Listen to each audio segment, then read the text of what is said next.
বিশ্বের সবচেয়ে বড় স্পোর্টস ব্র্যান্ড কি জানেন? হ্যাঁ, এটি নাই। তারা প্রতিদিন প্রায় 1,000 কোটি টাকা উপার্জন করে। রোনাল্ডো এবং রাফায়েল নাদালের মতন ওয়ার্ল্ড ক্লাস অ্যাথলেটরা তাদের প্রোডাক্ট ব্যবহার করে। কিন্তু আপনি কি বিশ্বাস করবেন যে বা যিনি নাইকি প্রতিষ্ঠা করেছিলেন তিনি একজন ব্যর্থ অ্যাথলেট ছিলেন এবং তিনি তার ব্যবসা শুরু করেছিলেন নিজের গাড়ির ট্যাঙ্ক থেকে জুতো বিক্রি করে। হ্যাঁ, এই গল্পটা নাইকির ফাউন্ডার ফিল নাইটের জন্ম 1938 সালে আমেরিকার একটা ছোট্ট শহর পোল্যান্ডে। ছোটবেলা থেকেই তিনি দৌড়ের ক্ষেত্রে খুব দ্রুত ছিলেন। স্কুল এবং কলেজে তিনি রানিংয়ের অনেক অনুশীলন করেছেন এবং বহু রেস জিতেছেন।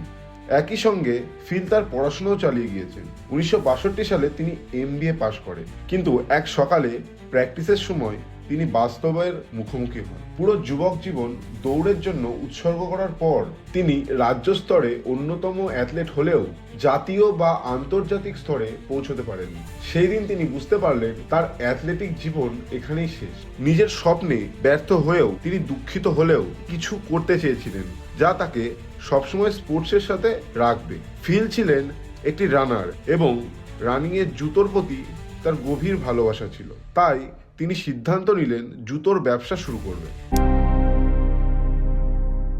MBA করার সময় তিনি একটা রিসার্চ করেছিলেন জাপানি কোম্পানি কিভাবে ক্যামেরা মার্কেট দখল করেছে। তিনি দেখেছিলেন একইভাবে জাপানি জুতোর মার্কেটও আমেরিকাতে বিপ্লব ঘটাতে পারে। সেই কলেজের প্রজেক্টের ভিত্তিতে ব্যবসা শুরু করা বড় একটা ঝুঁকি ছিল, কিন্তু ফিলের কাছে অন্য কোনো বিকল্প ছিল না। তিনি জাপান থেকে টাইগার ব্র্যান্ডের জুতো আমদানি করে মার্কেটে বিক্রি করতে চেয়েছিলেন। ফিল জাপান পৌঁছে ওনিৎসুকা অফিসে অ্যাপয়েন্টমেন্ট নেন। প্রথমে তিনি নার্ভাস ছিলেন কারণ তিনি একজন শান্ত যুবক এবং বিজনেসে প্রথম নেমেছেন। সেই অফিসে তারা তার কোম্পানির নাম জানতে চায়। ফিল হঠাৎই বলে ওঠেন ব্লু রিবন স্পোর্টস।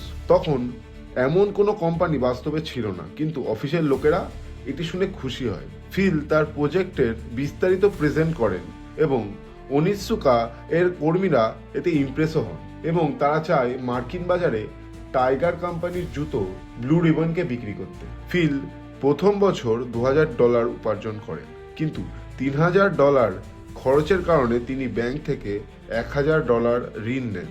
এরপর থেকে শুরু হয় সত্যিকারের ব্যবসার লড়াই। ফলে ক্যাশ ফ্লো নেগেটিভে যায়, ব্যাংক আর তাকে ঋণ দিতে চায় না। তবে ফিল হতাশ হয়নি। আবার অ্যাকাউন্টেন্টের চাকরি নিয়ে ফিল তার স্যালারি ব্যবসায় রিইনভেস্ট করে। তিনি বুঝতে পারেন জাপানিদের তুলনায় আমেরিকানদের পায়ের সাইজ বড়, তাই জুতোর ডিজাইন আলাদা হতে হবে। নাইকির ফাউন্ডার ফিল বিভিন্ন জুতোর বৈশিষ্ট্য নিয়ে একটি ট্রেনিং শু বানানো শুরু করে।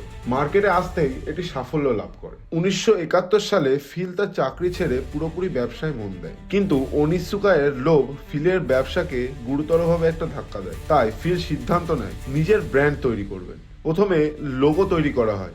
একটি টিক মার্কের মতন লোগো বেছে নেওয়া হয়। এরপর নাম রাখা হয় নাইকি, যা গ্রিক ভাষায় বিজয়ের দেবীকে বোঝায়। থার্ড পার্টি ম্যানুফ্যাকচারকে হায়ার করে জুতো তৈরির কাজ শুরু হয়। 30 মে 1971 সালে প্রথম নাইকি জুতো লঞ্চ হয়। পরবর্তীতে ফোকাস শুধু পারফরমেন্স নয়, 1980 সালে ফ্যাশন ট্রেন্ড এবং স্টাইলকে মিলিয়ে নাইকি আরও শক্তিশালী হয়। মাইকেল জর্ডানের সঙ্গে ব্র্যান্ড অ্যাম্বাসেডর হিসাবে চুক্তি এবং এয়ার জর্ডান লঞ্চ হয়। তারপর থেকে নাইকির গ্রোথ আপনারা এখন দেখতেই পাচ্ছেন। তাই আপনি যদি কোনো আইডিয়ার প্রতি প্যাশনেট হন, তবে ক্যালকুলেটেড রিস্ক নিন এবং এক্সিকিউট করুন। নাইকির ট্যাগলাইন ঠিক সেটাই বলে, জাস্ট ডু ইট। ভিডিওটি ভালো লাগলে সাবস্ক্রাইব করুন এবং কমেন্টে আপনার বক্তব্য অবশ্যই জানান।